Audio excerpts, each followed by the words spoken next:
మళ్లీ మిలిటరీ పాలన దిశగా అడుగులు వేస్తుందా? ఎన్ఎస్ఏ చీఫ్ నియామకం, ఆర్మీ జనరల్ కి రిపోర్ట్ చేయడం వంటి అంశాల ద్వారా ఏం తెలుస్తోంది? ఇంతకు ముందు పీఎంకు రిపోర్ట్ చేయాల్సిన జాతీయ భద్రతా సలహాదారు ఇప్పుడు ఆర్మీ కంట్రోల్లోకి వెళ్లటం వెనుక ఏం జరుగుతోంది? పీఎం ఆఫీస్ ఇక బలహీనపడినట్లేనా? ముషర్రాఫ్ లా మునీర్ కూడా మారతాడా? యుద్ధాన్ని సాకుగా చూపించి ప్రజా ప్రభుత్వాన్ని కూల్చేస్తాడా? పాకిస్తాన్లో అసలు ఏం జరుగుతోంది?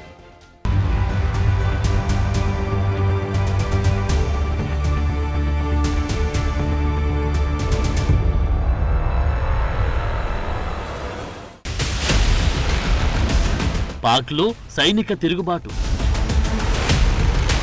ఆర్మీ ఐఎస్ఐ చేతికి అధికారం, ప్రధాని Shehbaz silent mode, army ISI violent mode, NSA chief గా ఐఎస్ఐ చీఫ్, ఆర్మీ చీఫ్ కి ఎన్ఎస్ఏ రిపోర్ట్.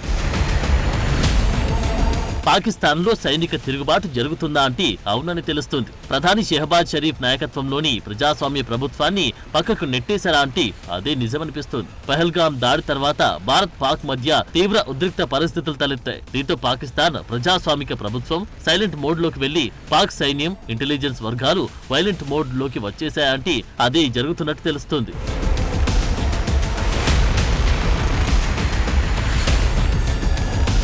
తాజాగా సంభవించిన పరిణామ క్రమాలను బట్టి చూస్తుంటే పాకిస్తాన్లో ప్రధాని షెహబాజ్ షరీఫ్ ప్రభుత్వాన్ని దాదాపు పక్కకు పెట్టేసినట్టే కనిపిస్తోంది. విశ్వసనీయ వర్గాల సమాచారం ప్రకారం పాకిస్తాన్లో ఇప్పటికీ సైనిక తిరుగుబాటు మొదలైనట్టు కనిపిస్తోంది. పాక్లో ప్రజాస్వామిక ప్రభుత్వం పని అయిపోయినట్టుగానే భావిస్తున్నారు. ఇప్పటికీ బలహీన ప్రధానిగా పేరు సాధించిన షెహబాజ్ తొలి నుంచి సైన్యం చెప్పినట్టు చేస్తున్నారు. అందులో భాగంగానే ఐఎస్ఐ చీఫ్ ఆసిమ్ మాలిక్ పాకిస్తాన్ జాతీయ రక్షణ సలహాదారుగా నియమితులయ్యారు. 2 కీలక పదవులు ఒకే వ్యక్తికి ఇవ్వడం ఇదే తొలిసారి.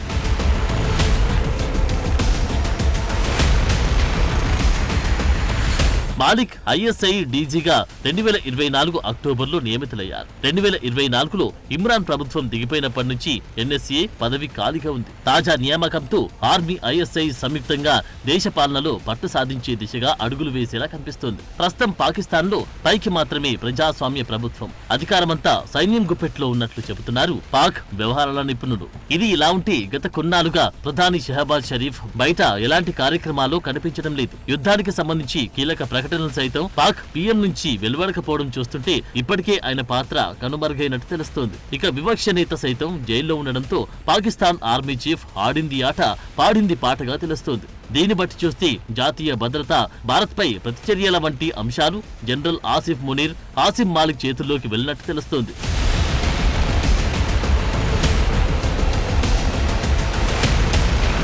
అసలే పాకిస్తాన్లో ప్రజాస్వామ్యం అంతంత మాత్రం. ఇటీవల పాకిస్తాన్ మానవ హక్కుల కమిషన్ చేసిన ప్రకటన హెచ్చరికలను బట్టి చూస్తే అక్కడ ప్రభుత్వం ఉన్నా ఒకటి, లేకున్నా ఒకటి. జరుగుతున్న పరిణామాలను బట్టి చూస్తుంటే పాకిస్తాన్లో ఉన్నది ప్రజాస్వామ్యం కాదని, ఇప్పటి వరకు ఉన్న ఆ ముసుగు కూడా తొలగిపోయిందని భావిస్తున్నారు రాజకీయ విశ్లేషకులు. స్వాతంత్ర్యం వచ్చినప్పటి నుంచి పాకిస్తాన్లో మిలిటరీ తిరుగుబాట్లు కొత్తేం కాదు. మొదటి నుంచి ఇక్కడ సైనిక వర్గాలే ఆధిపత్య పాత్రను పోషిస్తూ వస్తున్నాయి. ప్రజాస్వామ్య ప్రభుత్వం నడిచినప్పుడు కూడా విదేశాంగ విధానం, అంతర్గత భద్రత, వ్యూహాత్మక నిర్ణయాల విషయంలో ఆర్మీ ఐఎస్ఐలే కీలక పాత్ర పోషిస్తుంటాయి.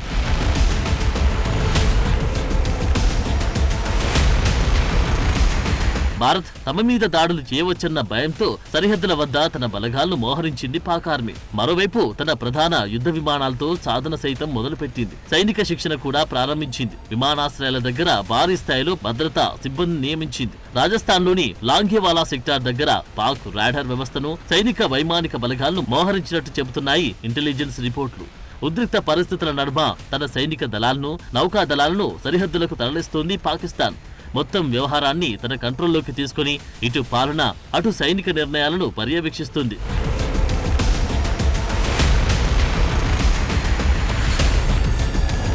భద్రతా కారణాల దృష్ట్యా ఈ నెల మొత్తం కరాచీ, లాహోర్ గగనతలాల వినియోగంపై పాకిస్తాన్ పాక్షిక ఆంక్షలు విధించినట్టు ఒక మీడియా రిపోర్ట్ వెలుగు చూసింది. భారత్తో యుద్ధ వాతావరణం ఏర్పడడంతో పాకిస్తాన్ ఈ నిర్ణయాలు తీసుకున్నట్టు తెలుస్తోంది. నిషేధిత గగనతలంపై ప్రతిరోజు కొన్ని గంటల పాటు ఈ ఆంక్షలు అమల్లో ఉంటాయని అధికారిక ప్రకటన విడుదల చేసింది. వాణిజ్య విమానాల రాకపోకలకు ఈ ఆంక్షలు వర్తించబోవని పౌర విమానయాన సంస్థ తెలిపింది. ఆంక్షల సమయంలో వాణిజ్య విమానాలను ప్రత్యామ్నాయ మార్గాలకు మళ్లిస్తామని ప్రకటించింది పాకిస్తాన్.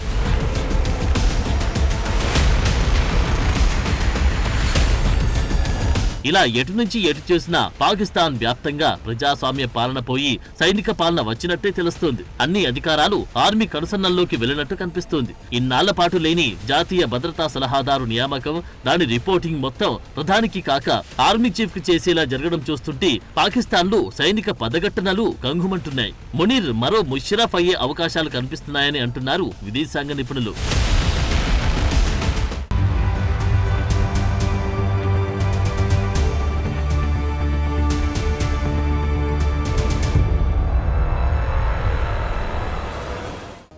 తోకను ఊపాలా లేక తోకే కుక్కను ఊపాలా అన్న సామెత వినే ఉంటాం.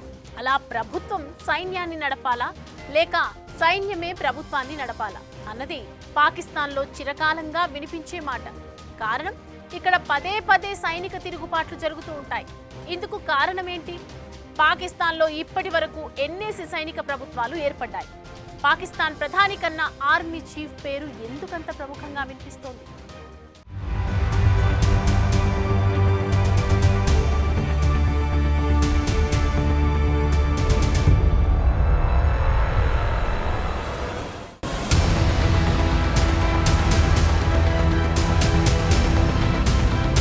పాక్ ప్రధాని ఎవరు? ఈ ప్రశ్నకు సమాధానం ఎవరికీ పెద్దగా తెలియకపోవచ్చు. కానీ పాక్ ఆర్మీ చీఫ్ ఎవరు అంటే మాత్రం అసీం మునీర్ అని ఠక్కున చెప్పేస్తారు. That is power of army chief. కారణం, పెహల్గాం దాడి తరువాత నుంచి మునీర్ పేరు మరింత ప్రముఖంగా వినిపిస్తోంది. ఇప్పుడు మునీర్ కి తోడు అసిమ్ మాలిక్ పేరు సైతం వెలుగులోకొచ్చింది. ఇతడు ప్రస్తుతం ఐఎస్ఐ చీఫ్ గా పనిచేస్తుండగా తాజాగా ఎన్ఎస్ఏ చీఫ్ గాను నియమితులయ్యారు. ఏకకాలంలో 2 కీలక పదవులను పొందిన వ్యక్తిగా ప్రపంచ వ్యాప్తంగా ఫేమస్ అయ్యారు. దీంతో మాలిక్ బయోగ్రఫీ కోసం సర్చింగ్ మొదలైంది.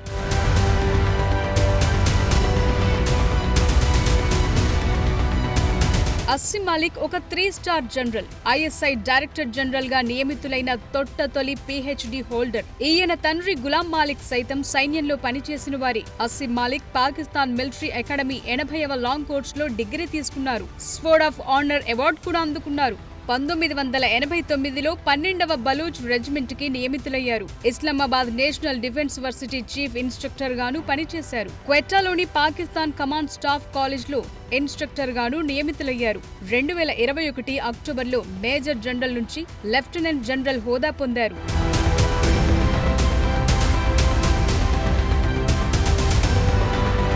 మాలిక్ గురించి అంత సర్చింగ్ ఎందుకు అని చూస్తే ఇక్కడ ఐఎస్ఐ, ఎన్ఎస్ఏ పదవులు ఏమంత సామాన్యమైనవి కావు. అలాంటిది ఏకకాలంలో ఈ 2 పదవులు పొందటం అంటే మామూలు విషయం కాదు. కారణం, ఐఎస్ఐ చీఫ్ గా ఉండగానే టెర్రరిస్టు సంస్థలతో సంబంధ బాంధవ్యాలు ఏర్పడతాయి. తరువాత వారు ఆర్మీ చీఫ్ గా ఎంపికవుతారు. ఈ ఉగ్ర సంబంధాలతో పెహల్గాం తరహా దాడులకు పాల్పడతారు. తరువాత ఒక యుద్ధ వాతావరణం వచ్చేలా చేస్తారు. ఆపై ప్రభుత్వాన్ని తమ గుప్పిట్లోకి తీసుకుంటారు. ఇక్కడ ఇదొక పవర్ఫుల్ కారిడార్.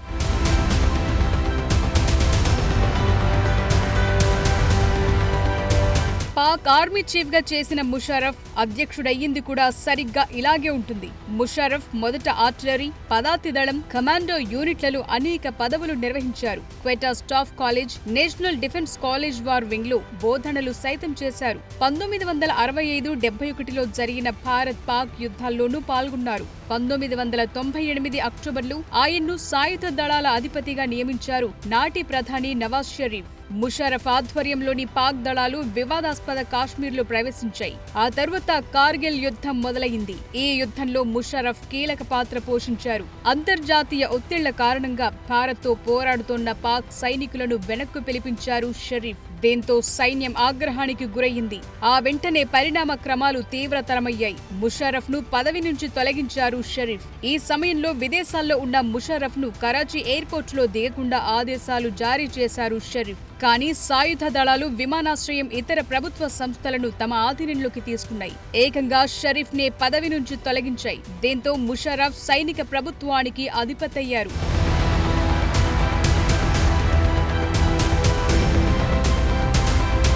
రేపటి రోజున మునీర్ విషయంలో ఇలా జరగదనటానికి వీల్లేదు. ఇలాంటి అవమాన భారాలు భరించటం ఎందుకన్న కోణంలో షెహబాజ్ వంటి బలహీన ప్రధానులు వారంతట వారే తప్పుకుంటారు. ఇక్కడ మరో పోలిక ఏంటంటే షెహబాజ్ షరీఫ్ మరెవరో కాదు, నవాజ్ షరీఫ్ సోదరుడే. తన సోదరుడు నవాజ్ షరీఫ్ ముషర్రఫ్ చేతుల మీదుగా అధికారాన్ని కోల్పోతే షెహబాజ్ షరీఫ్ మునీర్ చేతుల మీదుగా అధికారం కోల్పోయేలా కనిపిస్తున్నారు. యుద్ధం రాకముందు నుంచి ఆయన ఆర్మీ చీఫ్ కనుసన్నల్లో నిర్ణయాలు తీసుకుంటారనే పేరుంది. ప్రస్తుతం యుద్ధం వస్తుందన్న అనుమానాల దృష్ట్యా ఆయన ప్రభుత్వం పూర్తి సైలెంట్ మోడ్లోకి వెళ్లిపోగా ఆర్మీ యాక్టివ్ మోడ్లోకొచ్చేసింది.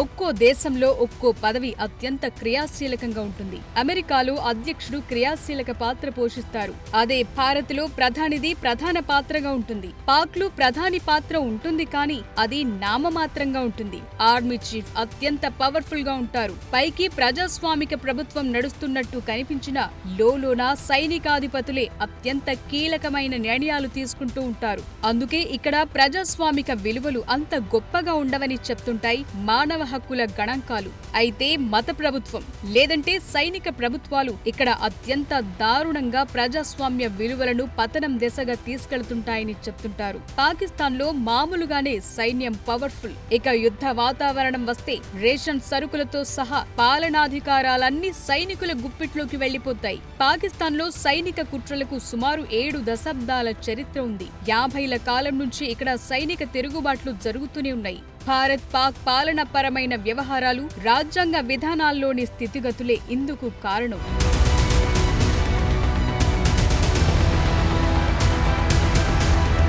1958లో సైనిక సైన్యాధిపతి మహమూద్ ఆయూబ్ ఖాన్ అధ్యక్షుడు ఇస్కందర్ అలీ మీర్జాను పడగొట్టి బహిష్కరించడంతో పాకిస్తాన్లో సైనిక తిరుగుబాట్లు ప్రారంభమయ్యాయి. 1947లో దేశం ఏర్పడినప్పటి నుంచి పాకిస్తాన్ అనేక దశాబ్దాలుగా సైనిక పాలనలో ఉంది. 1958 నుండి 1971, 1977 నుండి 1988, 1999 నుండి 2008 వరకు ఇక్కడ సైనిక ప్రభుత్వాలే నడిచాయి. వారి పదవీ కాలాల తరువాత పాకిస్తాన్ 5గురు ప్రధానులు దోషులుగా నిర్ధారించబడ్డారు లేదా జైలు శిక్ష అనుభవించారు. ఈ ధోరణి పాకిస్తాన్ రాజకీయ ముఖ చిత్రంలో అత్యంత కీలకంగా కనిపిస్తుంది. పాకిస్తాన్ చరిత్ర అంతటా సైనిక పాలన ప్రముఖ పాత్ర పోషించింది. కొన్నిసార్లు ప్రజాస్వామిక ప్రభుత్వం ముసుగులో, మరికొన్నిసార్లు నేరుగానే తమ పాలనాధికారాలను చెలాయించడం కనిపిస్తుంది. ఇక్కడిది సర్వసాధారణ పాలనా దృశ్యం.